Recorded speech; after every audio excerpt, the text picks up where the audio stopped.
모든 이야기의 결론은 중요하지 않습니까? 그래서 오늘 본문도 중요한 이야기를 담고 있습니다. 오늘 이야기는 특별히 두 개의 큰 비유로 구성되어 있습니다. 하나는 무화과나무의 때에 대한 비유고, 또 하나는 뭐라고 해야 되지? 끝까지 기다리는 문지기의 비유, 뭐 이렇게 들 수도 있는데요. 크게 두 가지 비유로 오늘 이야기가 구성되어져 있습니다. 먼저 무화과나무 비유를 보십시오. 28절. 무화과나무의 비유를 배우라. 그 가지가 연하여지고 그 잎사귀를 내면 여름이 가까운 줄 아나니. 예수님 이렇게 먼저 이야기를 시작하고 있습니다. 그 무화과나무에 관한 이야기는 마가복음 11장에서 벳, 바게, 배, 다니, 파게와 베나라고 제가 이 열매를 구분해서 부르는 것을 이야기 드리면서 말씀을 드렸습니다. 기억하시죠? 예수님께서 이 잎사귀만 무성한 무화과나무를 마르게 하시면서 하셨던 이야기.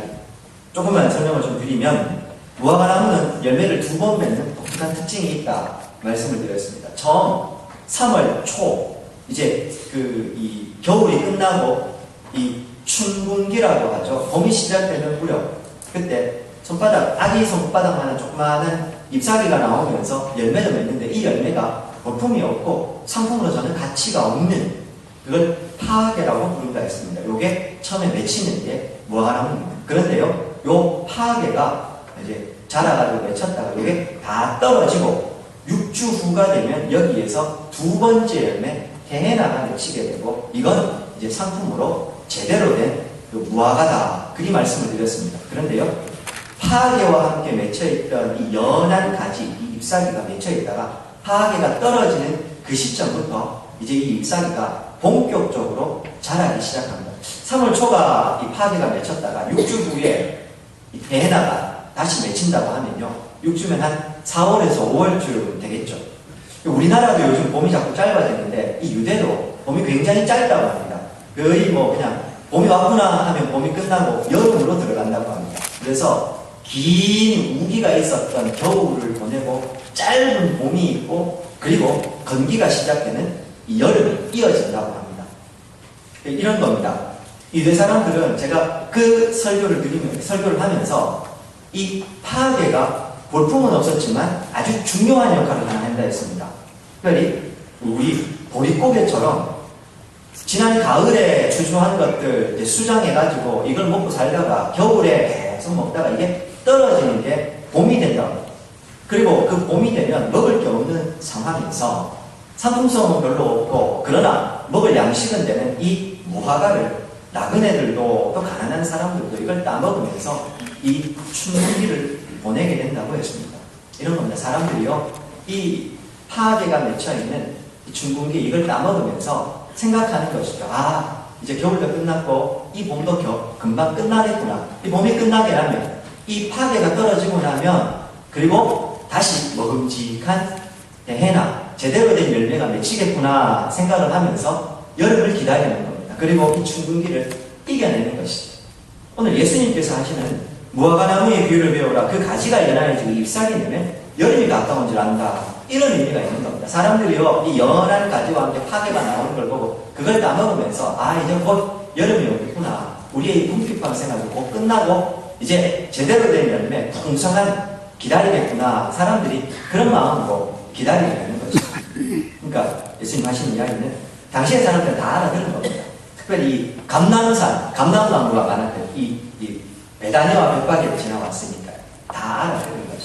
너희가 우리로 따지면요, 우리도 마찬가지입니다만, 이 유대 사람들도 이 여름을 풍성한 것을 기다려요. 29절 보십시오. 이와 같이 너희가 이런 일이 일어나는 것을 보거든 인자가 가까이 곧 문 앞에 있는 줄 알라. 마치 짧은 봄이 끝나고 이제 여름이 곧 온다는 거, 이 무화과나무의 연한 가지와 파괴가 맺히는 걸 보면서 너희가 기대하고 기다리는 것처럼, 내가 지금까지 앞에서부터 계속해서 13장 내내 했던 이야기, 종말의 징조들, 이런 일이 있고 저런 일이 있을 것이다 했던 그 일들이 일어나는 것을 너희가 듣게 되면, 보게 되면 너희들도 어떤 거요? 인자가, 예수님이 오실 날이 가까웠구나 생각해야 된다. 그 이야기를 주님이 하고 계십니다. 그리고 30절, 31절 보십시오. 내가 진실로 너희에게 말하는데, 내가 너희들에게 진지하게 한마디 하는데, 이런 말입니다. 이 세대가 지나가기 전에 이 일이 다 일어나요. 즉, 이 이야기를 듣고 있는 제자들과 이 지금 세대들 다 지나가기 전에, 그들이 다 죽기 전에 내가 지금까지 앞에서 했던 이 모든 일들, 지금까지 다 일어나게 될 것이다. 31절, 천지는 없어지겠으나 내 말은 없어지지 아니하리라. 이렇게 이야기합니다. 주님이요, 확정적으로 이야기하십니다. 진지하게 말씀하십니다. 너희들 지금까지 내가 했던 이야기 잘 들었다. 왜냐하면 이 세대가 지나가기 전에 내가 했던 이 말은 다 이루어질 것이다. 그리고 31절에 하나 더 덧붙입니다. 천지는 없어질 수 있지만 내 말은 없어지지 않고 그대로 다 성취될 것이다. 주님이 이렇게 확정적으로 이야기했으면 우리는 당연히 아멘 해야 되겠죠. 근데 아멘 하려고 보니까 하나 마음에 걸리는 게 하나 있습니다. 뭡니까? 이 세대가 지나가기 전에 주님이 하신 말씀 다 이루어진다. 이 말은 주님이 재림하시는 것까지 다 포함되어 있거든요. 앞에 우리 지난 시간에 살펴봤습니다. 주님이 오시는 것까지. 주님 오셨습니까? 잠깐 지난주에 통계 말씀드리면서 한국에 이 재림주로 왔다고, 자칭 재림주라고 얘기하는 사람이 40명이 넘는다 말씀드렸는데 다 거짓말이긴 합니다만 주님 오셨습니까? 안 오셨습니다. 이 말씀을 하시던 그 시대에도 안 오셨고 오늘 우리 시대에도 아직 주님이 오시지 않은 겁니다. 그럼 도대체 예수님이 말씀하시는 이 세대는 누구를 지칭하는 것일까? 이 묵시는 항상 지금 우리가 살아가고 있는 현재 역사적인 정황, 사실에 비추어서 먼저 해석하고 거기에 앞으로 한 걸음 더 나아가야 된다 말씀드렸습니다. 당연히 여기서 말하는 이 세대는 이 예수님의 이야기를 듣고 있는 제자들과 같은 시대를 살아가는 모든 유대인들을 지칭하는데 1번 그게 맞습니다. 그런데요, 내가 우리 인간은 과거를 살 수도 없고 미래를 살 수도 없고 지금 이 순간 현재만 삽니다. 시간에 우리는 제한되어 있는 구애받는 존재들입니다. 그렇죠? 네, 하나님은 시간에 구애받으십니까? 하나님은 시간을 창조하신 분.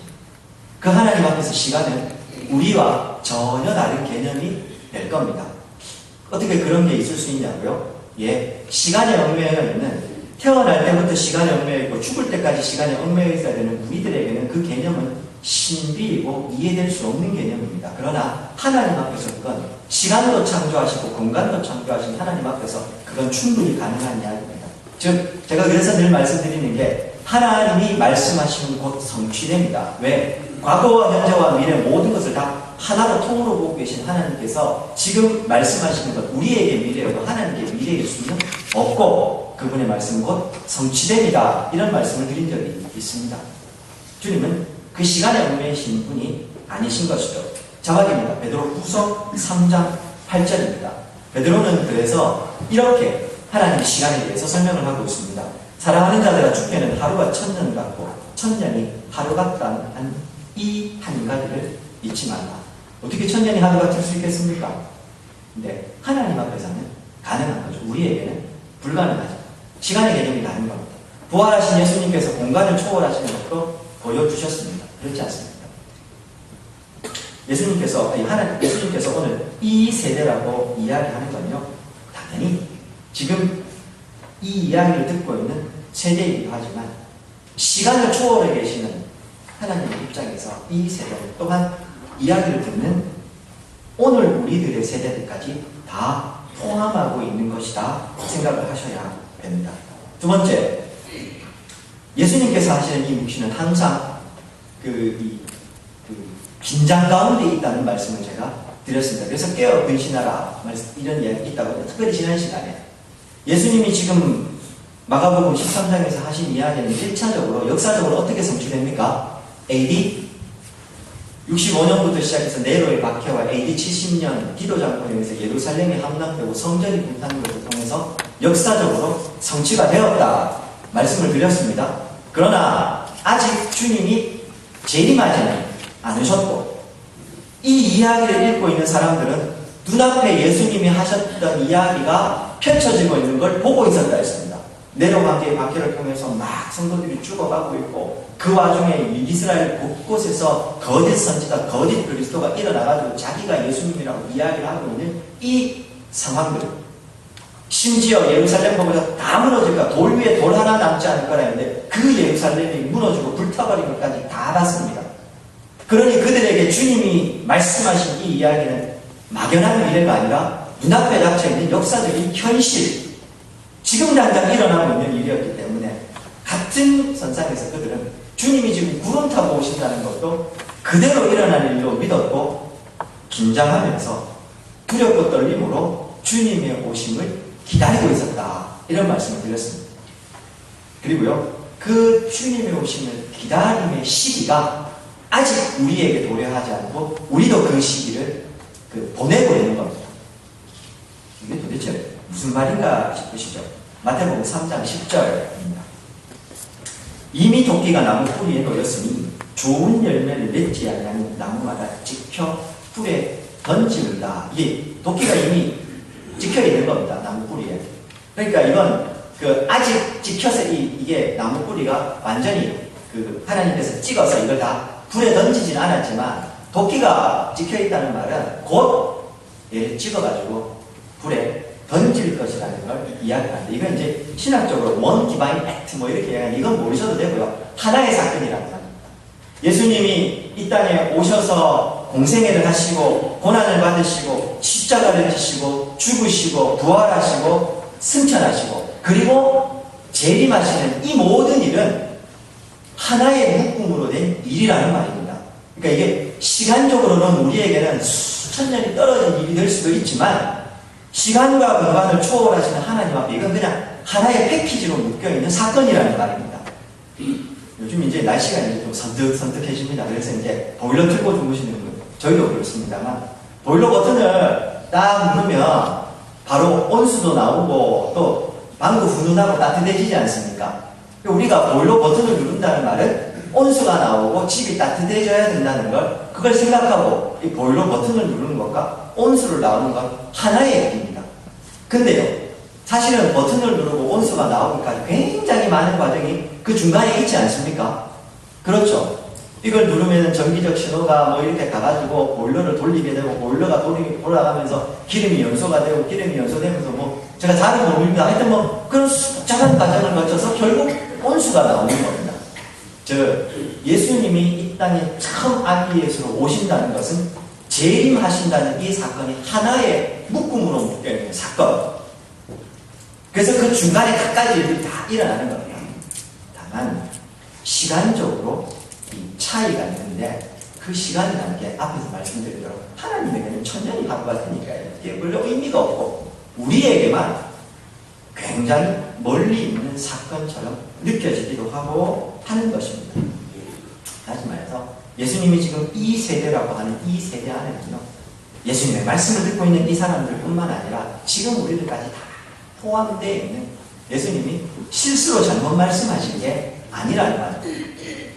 그럼 이제 이렇게 이야기하면 또 하나 물으시게 되겠죠. 그럼 예수님이 양치기 소년도 아니고 왜 2000년 전에 굳이 이야기를 하셨냐는 겁니다. 2000년이 넘는 시간 동안에 이 일은 성취되지 않아서 수많은 사람들이 주님 언제 오시냐고, 아니면은 시한부 종말론 이런 사람들이 와서 사람을 미혹하고 하는 일이 일어나는데 오실 때 딱 돼가지고 내가 곧 갈게 한마디 하시고 오시면 되지 왜 수천 년 전부터 이런 이야기를 하셔가지고, 다시 그러면 이 하루가 천년 같고 천년이 하루 같은 주님의 시간을 다시 기억하셔야 돼요. 그리고 또 하나는요, 제가 이제 이 성경을 이렇게 볼 때마다 늘 말씀드립니다만 우리의 그런 질문이 사실은 잘못된 겁니다. 좋은 질문은 좋은 답, 건강한 답을 도출해내지만 잘못된 질문, 틀린 질문은 엉뚱한 답을 나오게 하기 마련입니다. 성경을 읽으시면서 질문을 잘 가지셔야 되는데 왜 주님이 2000년 동안이나 말씀 안 하셨고, 잘못된 질문, 나쁜 질문의 예인 겁니다. 오히려요, 구원받은 인생, 아무 공로도 자격도 없는 나를 그냥 은혜로 구원해 주신 주님, 나는 이제 주님의 자녀가 됐지 않습니까? 그러면 우리가 할 수 있는 질문, 우리가 할 수 있는, 주님이 2000년 동안이나 왜 이 긴 시간 동안 이 세대라는 말을 하고 아직 재림 안 하고 계시냐가 아니라 이 불쌍하고 이 죽을 수밖에 없는 인생글을 주님이 그만큼 오랫동안 참고 기다리고 계시는 것, 돌아오라는 겁니다. 교회가 세워지고 그 교회가 땅끝까지 이르러 증인이 될 때까지 주님이 참고 또 참고 기다리고 계시는 겁니다. 내 옆에 있는 사람, 아직 주님 모르는 사람, 그 사람들이 믿을 때까지 계속해서 주님이 참고 기다리시는 겁니다. 그러니까 참고 기다리시는 주님의 은혜에 대해서 감사하는 게 정상입니까? 왜 지금까지도 안 오셔가지고 우리를 이렇게 애타게 하시나, 그렇게 생각하는 게 정상입니까? 당연히 은혜로 기다려주시는 그 하나님의 선한 그 의도를 알고 감사하는 게 우선인 겁니다. 왜 안 오셨냐 하는 건 사실은요, 잘못된 질문. 제가요, 늘 말씀드리지만 우리는 기본적으로 죄의 속성이 우리 속에 있기 때문에 우리가 아무리 노력을 해도 왜 교회 내에서 왜 불평불만이나 이런 것들이, 사람이 왜 선한 말, 좋은 말, 긍정적인 말보다 부정적인 말, 불평불만을 잘하겠습니까? 내 속에 죄의 본성이 있기 때문에 기본적으로 은혜로운 말, 누군가를 세워주는 말보다는요, 누군가를 깎아내리고 그 사람을 아프게 하는 말을 하는 게 더 우리 본성에 맞기 때문에 그런 겁니다. 그나마 우리 가운데 주님의 은혜가 있기 때문에 우리가 이렇게 살아가는 겁니다. 그러니 이런 질문이 들면 이 질문을 꼭 물으시고, 아닙니다 주님, 궁금하긴 하지만 그건 나중에 들을게요 하시고요. 주님 그래도 이렇게 기다려주셔서 감사합니다. 2000년 동안이나 참으셨군요. 너무 감사합니다. 조금만 더 기다려주십시오. 제가 아직 주님 모르는 내 가족들, 내 이웃들 복음 꼭 전하겠습니다. 그게 성도의 합당한 생각으로 대답이 되어야 하는 겁니다.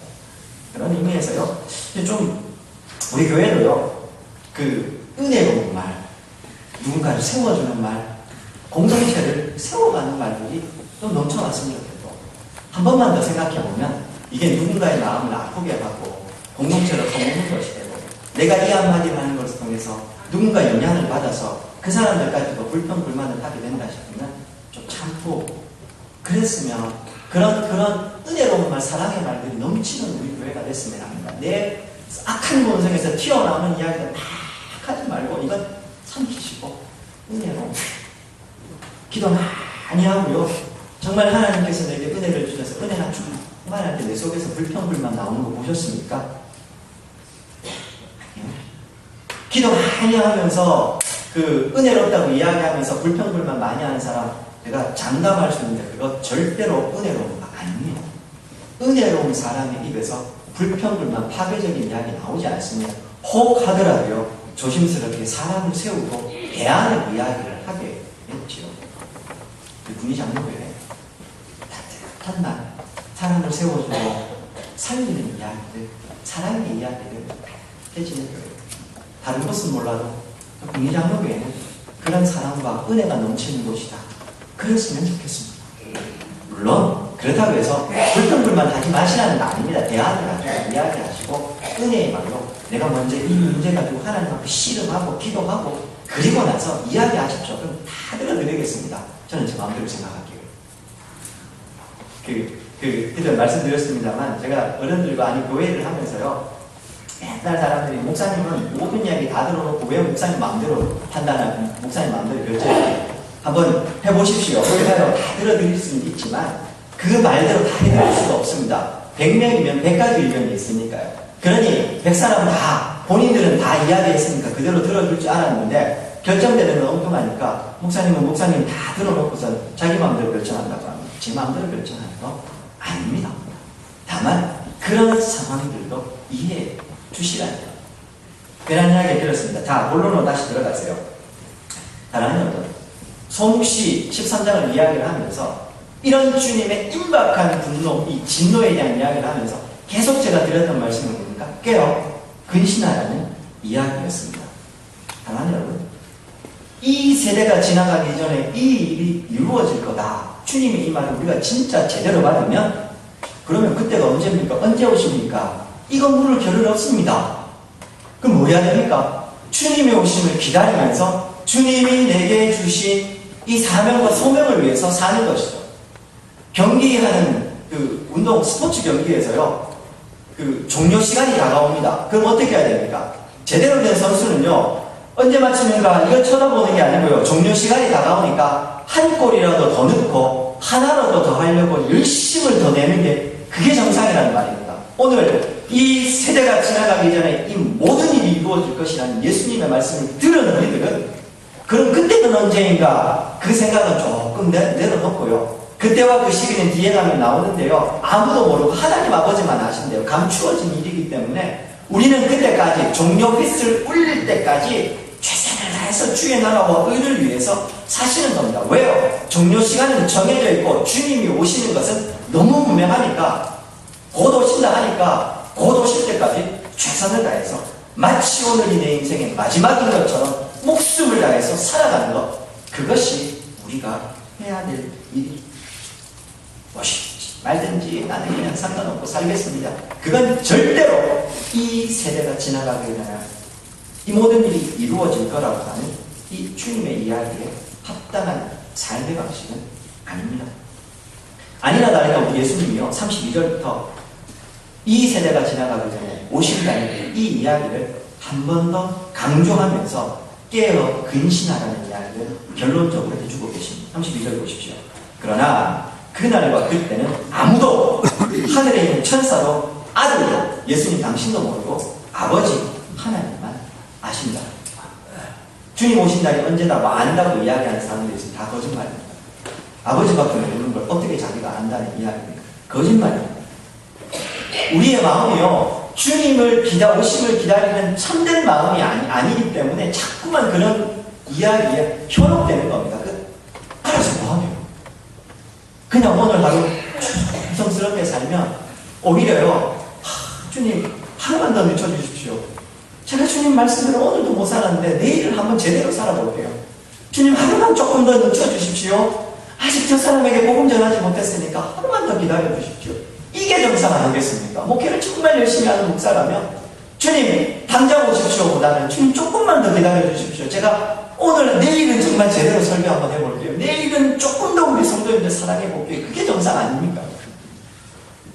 주님께서요, 이야기를 하시고 비유를 들어보십시오. 아무도 모르니까. 근데요, 혹시 그 아들도 모르는데 예수님도 모르시면 하나님보다 예수님이 낫다는 말입니까? 이건요, 하나님은 삼위일체로 존재하시고 예수님과 하나님은 동일한 권위와 동일한 인격체이십니다. 신비이기 때문에 삼위일체를 설명하고 싶지는 않고요, 여기서는 성부 하나님과 성자 하나님의 그 역할이 구분되어져서 자기 스스로를 비어 종의 형체를 입고 오신 예수님께서 자기 비하의 표현으로 이렇게 이야기를 하시는 겁니다. 하나님과 동등한 권위와 인격체를 가지셨기 때문에 예수님도 아시죠?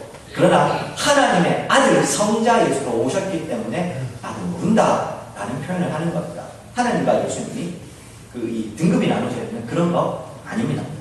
자, 이제 예수님께서요, 33절 보십시오. 모르기 때문에 어떻게 하라는 말입니까? 주의하라, 깨어있으라.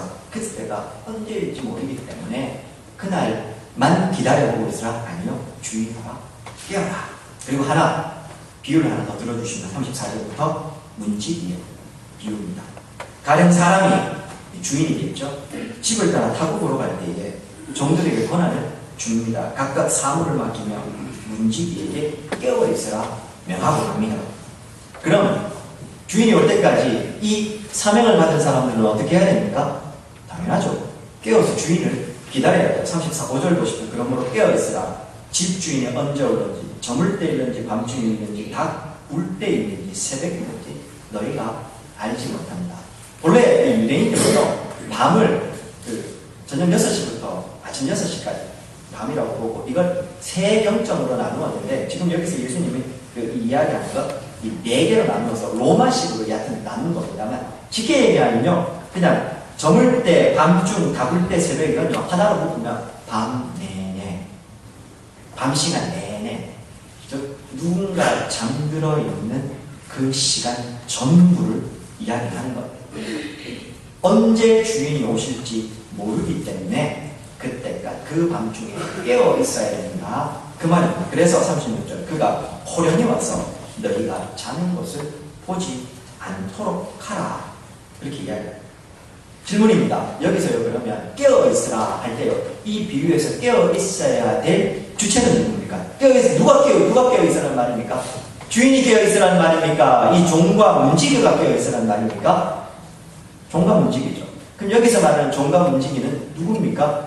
1번 이 이야기를 듣고 있었던 제자들, 2번 그다음 누구요? 저와 우리를 이야기를 하는 겁니다. 당연한 질문을 왜 하시냐고요?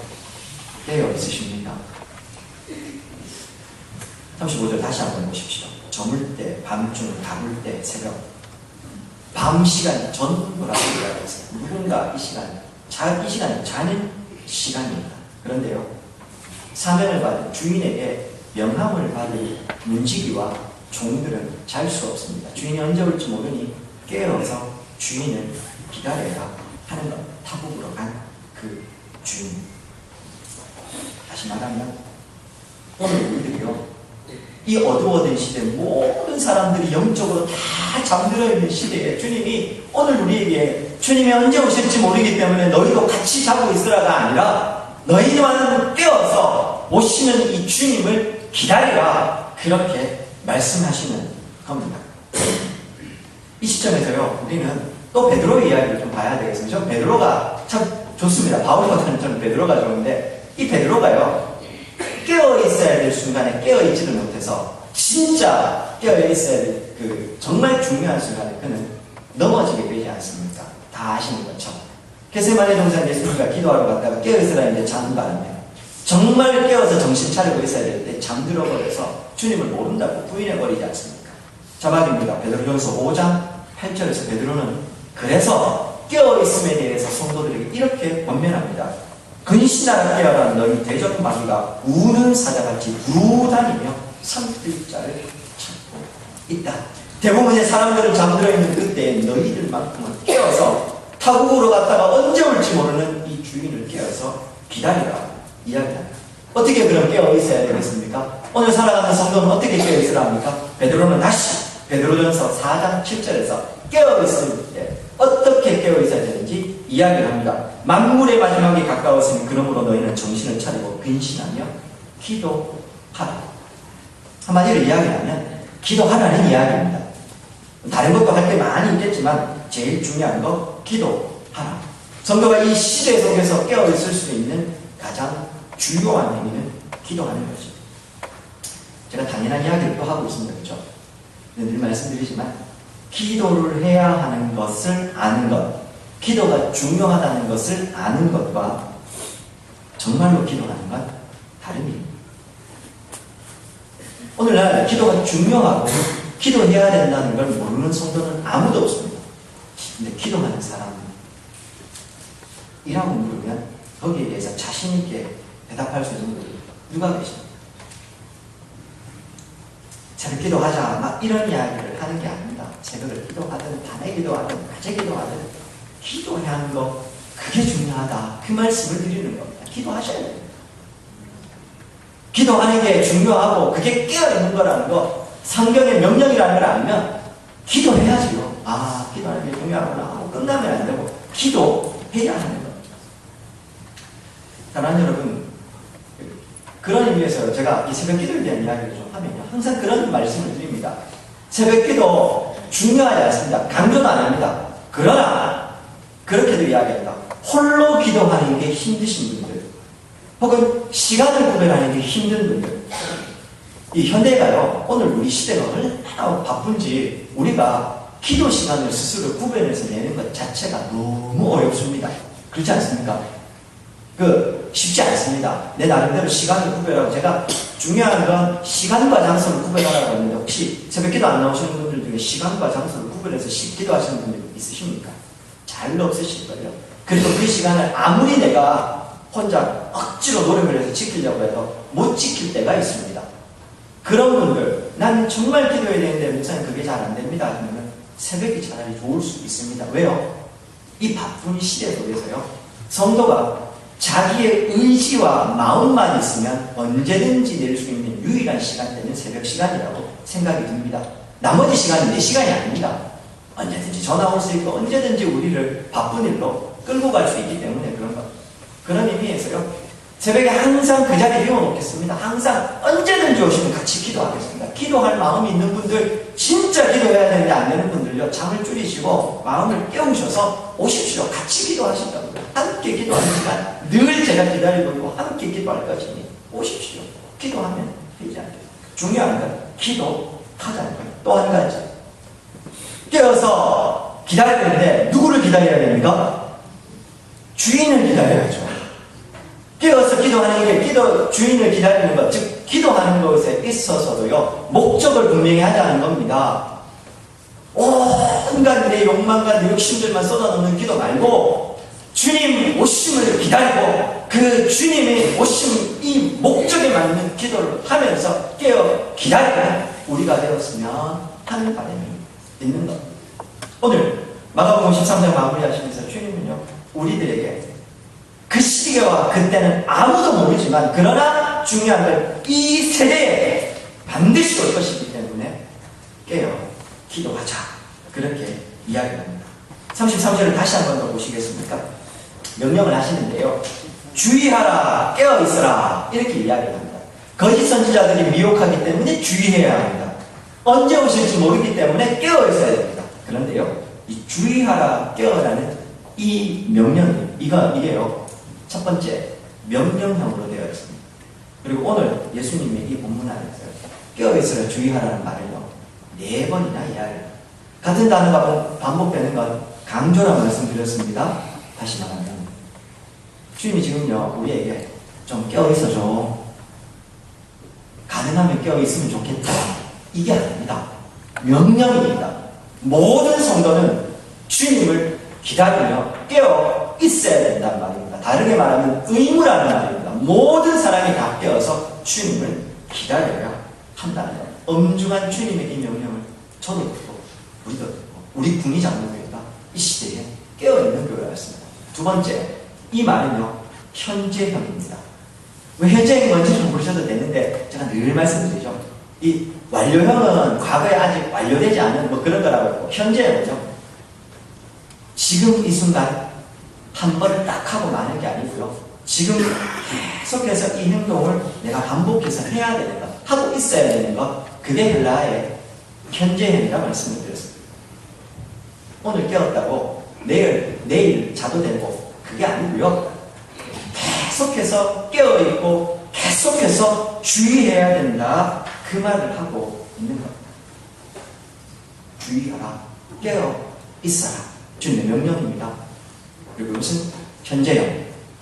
오늘도 내일도 모레도 오늘을 살아가는 모든 성도들은 항상 깨어서 언제까지요? 타국으로 간 주인이 오실 때까지. 그 주인을 그렇게 기다리게 되면 오늘 예수님의 이 비유와 비슷한 비유가요. 마태복음 25장에 제일 유명한 달란트 비유 아시죠? 그 달란트 비유를 보면요. 그렇게 타국으로 간 주인이 돌아왔을 때 깨어서 근신하며 주인을 기다렸던 그 종에게 주인이 이렇게 이야기를 합니다. 그 주인은 예수님이 되시고 있죠. 마태복음 25장 21절 읽어드리겠습니다. 그 주인님께 잘하였도다 착하고 충성된 종아 네가 작은 일에 충성하였으면 내가 많은 것을 내게 맡기리니 내 주인의 즐거움에 참여할지어다. 마지막까지 주님 오심을 기다리고 사실은 말씀대로 살아가려고 하니까요 착하게 살려고 하니까 우리의 마음이 힘들어지는 순간이 너무 많지 않습니까? 새벽마다 기도할 때요 늘 기도하는 게 있습니다. 주님 우리 사랑하는 성도들의 주님의 말씀대로 살려고 하는 그 선한 양심이 선한 신앙의 양심이 상처받지 않도록 도와주십시오. 왜요? 상처를 한 번 받고 두 번 받고 10번 받고 20번 받다 보면요 그 마음이 굳어지고 마음이 다치고 부정적으로 변해버리는 겁니다. 냉소적으로 바뀌는 거죠. 그런 분들 너무 많이 봤습니다. 그래서 기도합니다. 주님 그 선한 신앙의 양심이 상처 입지 않도록 도와주십시오. 주님이 지켜주십시오. 그 마음 지켜주십시오. 그래서요 끝까지 이제 주님이 오시면 신앙을 지킨다는 걸 주님이 오늘 이야기하십니다.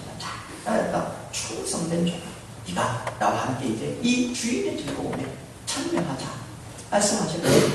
이 말씀드리지만 우리 비록 이 땅에 살아가는 동안에 힘들고 어려워도 남들만큼 잘 먹고 잘 살지 못하고 다 보자, 충성된 종아, 나하고 이제 영원토록 이 잔치에 참여하자 주님 한 말씀해 주시면 그것은 부족하지 않습니까? 그 이야기 듣는다면 그것은 충분히 우리의 마음이 위로되지 않겠습니까? 여러분, 주님 다시 오십니다. 다시 오십니다. 곧 오십니다. 그러니 주의하고 깨어 근신하며 이 주님의 오심을 기다리는 저와 우리 성도입니다. 그래서 주님 오셨을 때 잘하였다, 충성된 종아, 칭찬받는 저와 우리 성도님 되시기를 주의 이름으로 축원드립니다.